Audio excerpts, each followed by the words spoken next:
आप सभी का हमारे चैनल मधुर आवाज में हार्दिक स्वागत है। अगर आपको हमारी कहानी अच्छी लगे तो चैनल को लाइक शेयर करना ना भूलें। कोर्ट रूम में मौजूद वकील यहाँ तक कि खुद जज साहब कुर्सी से हिल गए। दिल्ली के 30 हजारी कोर्ट में तलाक के मामले की सुनवाई चल रही थी। जज साहब ने अपनी नजर से फाइलों को देखा। श्रीमती प्रिया शर्मा, क्या आप अपने पति से तलाक के लिए सहमत हैं? कोर्ट रूम में खामोशी छा गई। सबकी निगाहें प्रिया पर थीं। प्रिया ने गहरी सांस ली, अपनी अंदर की सारी हिम्मत बटोरी। जी जज साहब, मैं तलाक को तैयार हूँ, लेकिन मेरी एक शर्त है। जब तक वो शर्त नहीं मानी जाएगी मैं तलाक पर साइन नहीं करूंगी। इस एक वाक्य ने कमरे की ऊब को झटके में तोड़ दिया। राजेश का चेहरा सफेद पड़ गया। न्यायाधीश अशोक कुमार अपनी कुर्सी पर तन कर सीधे बैठ गए। उन्होंने अपना चश्मा नाक पर ठीक करते हुए पूछा, कैसी शर्त? प्रिया की आवाज कांप नहीं रही थी, उसमें दृढ़ता थी। तलाक के कागजों पर दस्तखत करने से पहले मैं अपने पति के साथ उनके कमरे में अधिकार के साथ एक आखिरी रात बिताना चाहती हूँ। राजेश का चेहरा शर्म और गुस्से से तमतमा गया।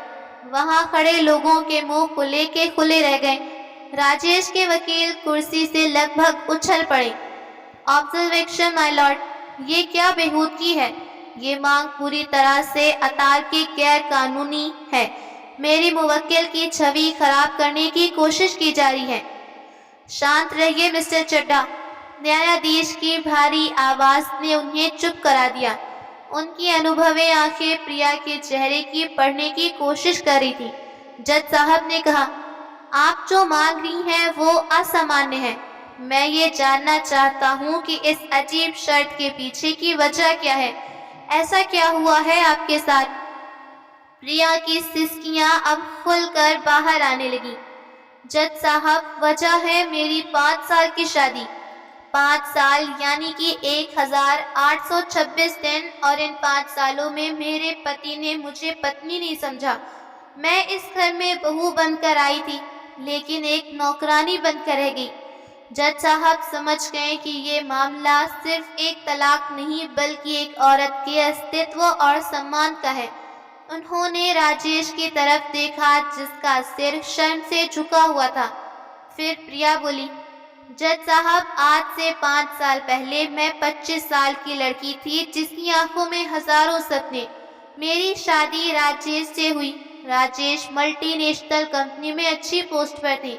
माता पिता ने हैसियत से बढ़कर खर्च किया, कर्ज उठाकर दहेज दिया। उन्हें लगा बेटी राज करेगी। प्रिया एक पल को रुकी, फिर बोली, शादी की रात हर लड़की की तरह मैंने भी बहुत सपने देखे थे। लाल रंग की भारी बनारसी साड़ी पहनी, मेरे हाथों में मेहंदी रची थी, घूंघट डाले बिस्तर पर बैठी उनका इंतजार कर रही थी। मेरा दिल धड़क रहा था। कोर्ट रूम में बैठे लोग ये बातें सुनकर एक दूसरे को देखने लगे। फिर प्रिया ने कहा, रात के करीब 1 बजे राजेश कमरे में आए। उनके चेहरे पर कोई उत्साह नहीं, कोई खुशी नहीं। दरवाजा बंद किया, सीधे अलमारी की तरफ बढ़े। उन्होंने अपने कपड़े निकाले और मुझसे कहा, मैं तुमसे कुछ कहना चाहता हूँ। मैंने घूंघट उठाकर उनकी तरफ देखा, सोचा शायद शर्मा रही हैं, लेकिन उन्होंने जो कहा मेरे पैरों तले जमीन खिसका दी। प्रिया की आवाज पर आ गई। उन्होंने कहा, प्रिया, मुझे समय चाहिए। मेरे परिवार वालों के दबाव में मैंने शादी की, लेकिन मैं इन सब चीजों के लिए मानसिक रूप से तैयार नहीं। मुझे तुमसे कोई अपेक्षा नहीं। तुम इस बेड पर आराम से सो जाओ, मैं सोफे पर ठीक हूँ। ये कहकर वो तकिया और चादर लेकर सोफा पर गया। जज साहब, मैं पूरी रात रोई। मेरा श्रृंगार आंसुओं के साथ बह गया। मैंने सोचा शायद नए रिश्ते में समय लगता है, शायद वो काम के तनाव में है। मैंने खुद को समझाया कि सब ठीक हो जाएगा, लेकिन वो कल कभी नहीं आया। अगली सुबह जब मैं उठी तो घर में उत्साह का माहौल था। सब लोग मुझे छेड़ रहे थे, लेकिन मेरे अंदर तूफान था। मैंने किसी को नहीं बताया। ये हमारे बीच की बात है, इसे बाहर ले जाना ठीक नहीं। दिन बीतते गए, हफ्ते, महीने और फिर साल। राजेश का व्यवहार नहीं बदला। हम एक ही छत के नीचे दो अजनबियों की तरह रहते। रात को ये लौटते, खाना खाते, सोफे पर सो जाते। हमारी बातचीत सिर्फ हाँ नहीं या खाने में क्या बना है तक सीमित थी। राजेश के वकील में बेचने की टोकी कोशिश की। मेरे मुवक्किल ने उन्हें सारी भौतिक सुविधाएं दी, एक अच्छा घर, नौकर चाकर, पैसे। क्या एक औरत को सिर्फ यही चाहता है वकील साहब? क्या एक पत्नी दो मीठे बोल, थोड़ा सा सम्मान, थोड़ा सा प्यार पाने की हकदार नहीं होती? जज साहब, मैंने उनसे कई बार बात करने की कोशिश की। मैंने पूछा, राजेश, क्या मुझसे कोई गलती हो गई है? क्या आप मुझसे नाराज हैं? वो हमेशा एक ही जवाब देते, नहीं, बस समय चाहिए। मैं उनके लिए सिर्फ एक होम मेकर थी। उनके कपड़े प्रेस करना, उनका पसंदीदा खाना बनाना, घर को साफ रखना, उनके माता पिता की सेवा करना। मैंने सब कुछ किया, लेकिन बदले में मुझे क्या मिला? अकेलापन। उनके दोस्त घर आते तो राजेश, मैं उनके सामने मुस्कुराकर आदर्श पति प्रवता पत्नी की नाटक करती, लेकिन जब वो जाते तो घर की खामोशी मुझे खाने को दौड़ती। मैंने उनसे कहा, चलिए बाहर घूमने चलते हैं, कोई फिल्म दिखाते हैं। उनका जवाब हमेशा था, नहीं, मन नहीं, अगले हफ्ते। लेकिन वो अगला हफ्ता कभी नहीं आया। शादी के 1 साल बाद ही मेरे मायके से फोन शुरू हुए, बेटा कोई खुशखबरी सुनाओ कब। मैं क्या कहती उनसे, कैसे बताती हमारे बीच पति पत्नी का रिश्ता नहीं। मैं बहाने बनाती। राजेश को बच्चे नहीं चाहिए। प्रिया का गला रूंध गया। ये झूठ मुझे अंदर ही अंदर खोखला कर रहा था। किसी भी शादी समारोह में जाना मेरे लिए सजा था। रिश्तेदार, पड़ोसी सब एक सवाल पूछते, प्रिया गोद कब भरेगी? उनकी सहानुभूति भरी नजरें मुझे तीरों की तरह चुभती। लोग कानाफूसी करते, देखने में तो हट्टी कट्टी है, फिर क्या बात है? जज साहब, मैं हर रोज मरती। उस रात मैंने हिम्मत करके राजेश से कहा, राजेश, लोग बातें बनाते हैं, अगर कोई दिक्कत है तो हमें डॉक्टर से सलाह लेनी चाहिए। ये सुनते ही वो भड़क गए। पहली बार चिल्लाए, तुम्हें क्या लगता है मुझ में कोई कमी है? मैंने कहा, नहीं, मुझे बच्चे नहीं चाहिए, आगे से ये मत कहना। उस दिन के बाद मेरे मायके वालों को भी लगने लगा कि मुझ में कमी है। मेरी माँ मुझे लेकर शहर के सबसे बड़े गायकोनोलॉजिस्ट के पास गई।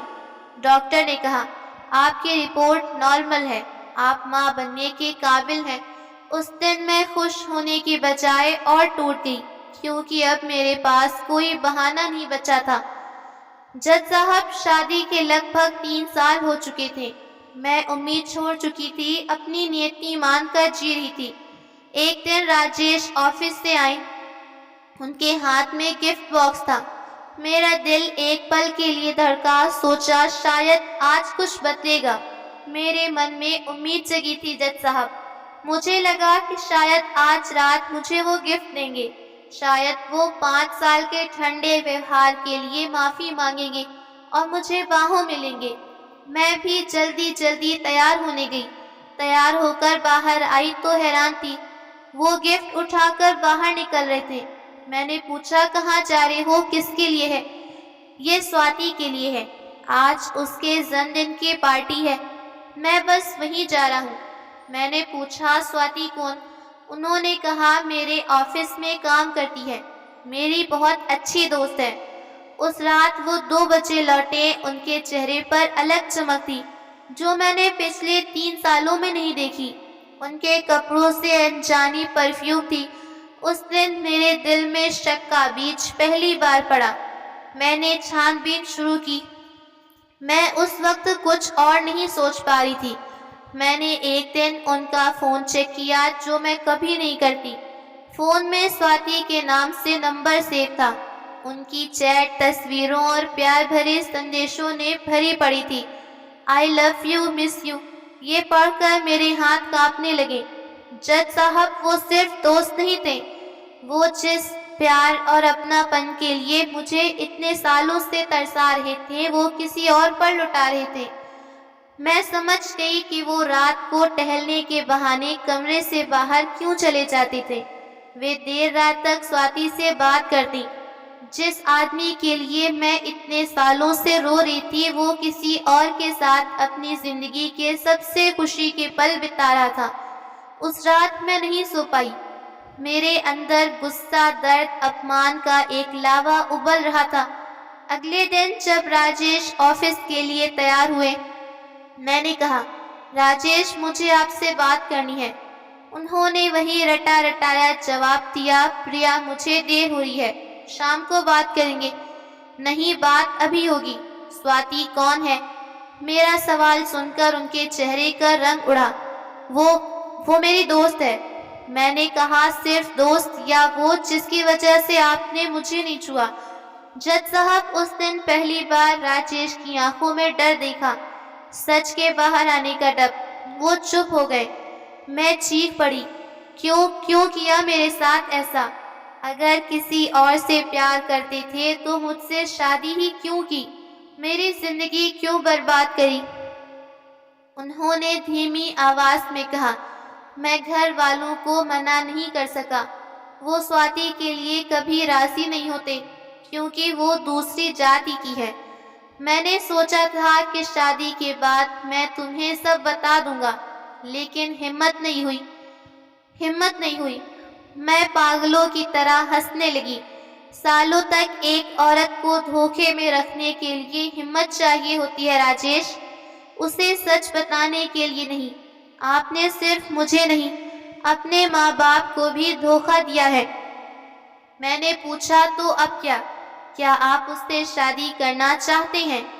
उन्होंने सिर झुकाकर कहा, मुझे तुमसे तलाक चाहिए। जज साहब, मेरे सारे सपने, मेरा सब्र, सब कुछ टूटकर बिखर गया। मैं एक रिश्ते को बचाने की कोशिश कर रही थी जो कभी था ही नहीं। जब मैंने तलाक की बात से इनकार किया तो राजेश ने अपनी माँ को सब बताया। मुझे लगा कि एक औरत होने के नाते, एक माँ होने के नाते वो मेरे दर्द समझेंगी, लेकिन मैं गलत थी। सास ने बड़े प्यार से मेरे सिर पर हाथ रखा। बेटा, मुझे सब पता चल गया है।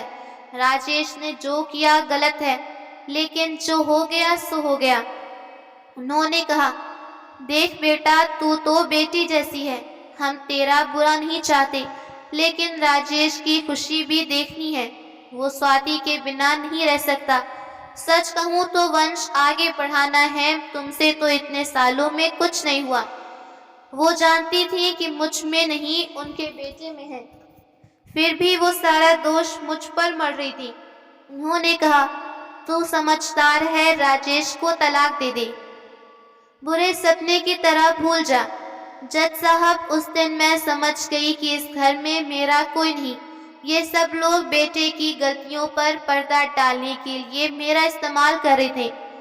मैंने अपने सम्मान के लिए, अपने बर्बाद हुए 5 सालों के लिए, प्रिया वापस वर्तमान में आई, अपने आंसू पोंछे। जज साहब, फिर मैंने तलाक के लिए मना किया तो ये लोग मुझ पर ही चरित्रहीन होने का आरोप लगाने लगे। कोर्ट में ये साबित करने की कोशिश की कि मेरा किसी और के साथ संबंध है, इसलिए ये रिश्ता नहीं निभाना चाहते। इन्होंने मुझे इतना तोड़ा, अपमानित किया। अब जब हमारा रिश्ता खत्म होने जा रहा है तो मैंने ये शर्त रखी। ये शर्त किसी शारीरिक सुख के लिए नहीं। प्रिया की आवाज अब पहले से ज्यादा मजबूत थी। ये शर्त मेरे आत्मसम्मान के लिए है। ये शर्त राजेश शर्मा के उस अहंकार को तोड़ने के लिए जो सोचते हैं पैसे, धोखे से कुछ भी होता है। मैं चाहती कि वो एक साथ मेरे बिताएं, लेकिन पति की तरह नहीं, अपराधी की तरह। मैं चाहती हूँ कि उस रात अपनी गलती का एहसास हो। मैं चाहती हूँ कि जब वो अगली सुबह उठे तो उनके दिल पर बोझ हो, जो उन्हें जिंदगी भर याद दिलाए कि उन्होंने एक जीती जाती औरत की आत्मा की हत्या की। ये मेरा बदला नहीं है जज साहब, ये मेरा न्याय है। मेरे उन 5 सालों का हिसाब जो लौट कर नहीं आएंगे। कोर्ट रूम में गहरा सन्नाटा था। हर कोई प्रिया की बातों से स्तब्ध था। जज साहब ने राजेश की तरफ देखा जो पसीने से तरबतर। मिस्टर शर्मा, क्या आप कुछ कहना चाहते हैं? राजेश का वकील खड़ा हुआ। ये नौरा, ये सब मनगढ़ंत कहानी है। ये सिर्फ पैसे ऐंठने की चाल है। ये महिला मेरे मुवक्किल को ब्लैकमेल करी है। ये शर्त अवैध है। इसे तुरंत खारिज किया जाना चाहिए। जज साहब ने राजेश से पूछा, मैं आपसे पूछ रहा हूँ मिस्टर शर्मा, क्या आपकी पत्नी ने जो कुछ भी कहा वो सच है? क्या आपने 5 साल तक उनके साथ पति पत्नी का रिश्ता नहीं निभाया? राजेश की नजरें झुक गईं। वो कुछ नहीं बोल पाया। जवाब दीजिए, जज साहब की आवाज गूंजी। राजेश ने कांपती आवाज में कहा, जी हाँ। क्यों? क्योंकि मैं स्वाति से प्यार करता था। और क्या ये सच है कि आप स्वाति के पास जाते हैं, उसके साथ समय बिताते हैं? राजेश फिर से चुप रह गया। प्रिया चीखी, बोलो राजेश, बताओ कोर्ट को कि तुमने मेरे हिस्से का हर पल, हर खुशी किसे दी है? राजेश ने लगभग फुसफुसाते हुए कहा, हाँ। इस कबूलनामे ने केस की रुख बदली। राजेश का वकील चुप हो गया। जज साहब कुछ सोचते रहे, फिर कहा, ये मामला बहुत जटिल है। मैं कोई फैसला देने से पहले स्वाति से बात करना चाहता हूँ। योर ऑनर, लेकिन इनका इस केस से क्या लेना देना? लेना देना है वकील साहब, वो इस त्रिकोण की अहम हिस्सा है। मैं जानना चाहता हूँ कि क्या वो इन सब बातों से वाकिफ थी। जज साहब ने अगली तारीख दी। उस एक हफ्ते में राजेश और उसके परिवार ने प्रिया का दबाव बनाने की हर संभव कोशिश की। उसे समाज में बदनाम करने की धमकी दी, लेकिन प्रिया पत्थर बन चुकी थी। अगली सुनवाई पर स्वाति कटघरे में थी। वो एक आधुनिक आत्मविश्वास भरी लड़की थी, लेकिन आज उसके चेहरे पर घबराहट दिखाई दे रही थी। न्यायाधीश ने पूछा, मिस स्वाति, क्या आप राजेश को जानती हैं? जी, हम साथ में काम करते हैं। क्या आप जानती हैं कि वो शादीशुदा है? स्वाति ने एक नजर राजेश पर डाली और फिर से कहा, हाँ, अब जानती हूँ। अब जानती हैं, इसका क्या मतलब है? स्वाति ने गहरी सांस ली। राजेश ने मुझे बताया था कि उसकी शादी हुई है, लेकिन वो एक मृत रिश्ता है। उसने कहा था कि उसकी पत्नी मानसिक रूप से अस्थिर है, उसे तलाक नहीं दे रही। उसने कहा था कि वो सालों से अलग है। मुझे यकीन दिलाया कि वो जल्द तलाक लेकर मुझसे शादी करेगा। ये प्रिया के लिए नया खुलासा था। राजेश उसे नहीं, स्वाति को भी धोखे में रखा था। मुझे यहाँ आकर पता चला कि प्रिया जी बिल्कुल स्वस्थ है, 5 साल से उसी घर में है, एक पत्नी के हक का इंतजार कर रही है। अगर मुझे पता होता तो मैं कभी इस रिश्ते में आगे न बढ़ती। मुझे माफ कर दीजिए प्रिया जी, मैं भी एक औरत हूँ, आपका दर्द समझती हूँ। स्वाति का बयान राजेश के ताबूत में आखिरी कील साबित हुआ। सबूत और गवाहों के सुनने के बाद जज साहब ने शुरू किया, प्रिया जी, मैं आपकी शर्त के पीछे का दर्द, अपमान और छटपटाहट समझता हूँ, लेकिन कानून आपको हक नहीं देगा जो आप मांग रही हैं। आपकी शर्त पूरी नहीं हो सकती। प्रिया का चेहरा उतर गया। जज साहब ने अपने करीब बुलाया, अपनी नरम आवाज से कहा, बेटी, मैं आपसे एक जज की हैसियत से नहीं, एक पिता की हैसियत से कुछ कहना चाहता हूँ। मेरी भी एक बेटी है, आपकी ही उम्र की। उन्होंने अपनी दराज से एक बटुआ निकाला, उसमें से तस्वीर निकालकर प्रिया की ओर बढ़ाई। तस्वीर में एक मुस्कुराती हुई लड़की थी, जिसकी आंखों में आत्मविश्वास की चमक थी। ये मेरी बेटी है, आरुषि है। 3 साल पहले उसका भी तलाक हुआ था। उसका पति उसे मानसिक रूप से प्रताड़ित करता, उसके आत्मसम्मान को रोज कुचलता, अक्सर शारीरिक प्रताड़िता करता। जब वो तलाक लेकर आई तो पूरी तरह टूटी थी। उसे लगा कि जिंदगी खत्म हो गई। कई दिन तक कमरे से नहीं निकली। एक दिन मैंने उससे कहा, बेटा, किसी इंसान का छोड़ देना तुम्हारी कहानी का अंत नहीं, तुम्हारी कहानी लिखने की शुरुआत है। तुम्हारा वजूद किसी के होने या ना होने का मोहताज नहीं। तुम सोने का पिंजरा छोड़कर आई हो। अब तुम्हारे सामने पूरा आसमान है उड़ने के लिए। जज साहब की आवाज में पिता का दर्द था। प्रिया बेटा, आज मेरी बेटी ब्यूटी सैलून चलाती है। अपने शौक को समय देती है जो शादी के बाद छूट गया था। वो पहले से ज्यादा खुश है क्योंकि अपनी खुशी का रिमोट कंट्रोल किसी और के हाथ में देना बंद किया। उन्होंने प्रिया की आंखों में झांकते हुए कहा, आप जो मांग रही हैं वो क्या है? वो उसी इंसान से वजूद की सर्टिफिकेट मांगना है जिसने आपके वजूद को नहीं माना। आप उस आदमी से सम्मान की भीख मांग रही हैं जो खुद सम्मान का मतलब नहीं जानता। ये महिला की गरिमा इस बात में नहीं है कि कोई पुरुष उसे अपनाता नहीं। उसकी गरिमा उसके अपने आत्मसम्मान से है। आप कमजोर नहीं, बहादुर हैं। आपने 5 साल झूठे रिश्ते को निभाया। आज आप यहाँ खड़ी हैं, ये आपकी हिम्मत है। अपनी इस हिम्मत को सही दिशा दीजिए। इस आदमी के साथ रात नहीं, पूरी जिंदगी वापस मांगिए। इस रिश्ते से निकलने के लिए नई पहचान बनाइए, ऐसी पहचान जिसे किसी राजेश शर्मा की जरूरत ना। आप सिर्फ प्रिया हैं और यही आपकी बड़ी ताकत है। न्यायाधीश के शब्द किसी मरहम की तरह थे। उनकी आंखों से आंसू बह रहे थे, लेकिन आज ये आंसू बेबसी के नहीं बल्कि एक नई ताकत के एहसास के थे। उसे अपना रास्ता नजर आ रहा था। उसने खुद को संभाला, खड़ी हुई। जज साहब, मैं अपनी शर्त वापस लेती हूँ। लेकिन प्रिया ने कहा, मुझे इस शख्स से तलाक, मेरे बर्बाद हुए 5 सालों का मुआवजा चाहिए। इसके बाद जो हुआ वो कोर्ट के इतिहास में दर्ज हुआ। न्यायाधीश अशोक कुमार ने सिर्फ प्रिया के तलाक को तत्काल मंजूरी दी, बल्कि राजेश को भावनात्मक क्रूरता के लिए सजा सुनाई। उसे प्रिया के मुआवजे के तौर पर 25 लाख रुपए, अपने फ्लैट में आधा हिस्सा देने को आदेश दिया। साथ ही महिला आश्रय गृह समुदाय का सेवा करने का आदेश मिला ताकि औरत के इंसान का मतलब समझे। ये फैसला सुनकर राजेश के पैरों तले जमीन खिसकी। कोर्ट से बाहर निकलते हुए प्रिया का सिर ऊंचा था। प्रिया जी, क्या मैं आपसे 2 मिनट बात कर सकती हूँ? प्रिया रुकी। स्वाति ने कहा, मैं जानती हूँ कि माफी मांगने से आपका दर्द कम नहीं होगा, लेकिन मैं फिर भी माफी मांगती हूँ। मुझे सच में कुछ नहीं पता। प्रिया ने स्वाति के चेहरे पर सच्चा पश्चाताप देखा। उसने कहा, गलती आपकी नहीं है, गलती उस आदमी की है जिसने हम दोनों को धोखा दिया। अपना ख्याल रखना और भविष्य में किसी पर आंख बंद करके भरोसा मत करना।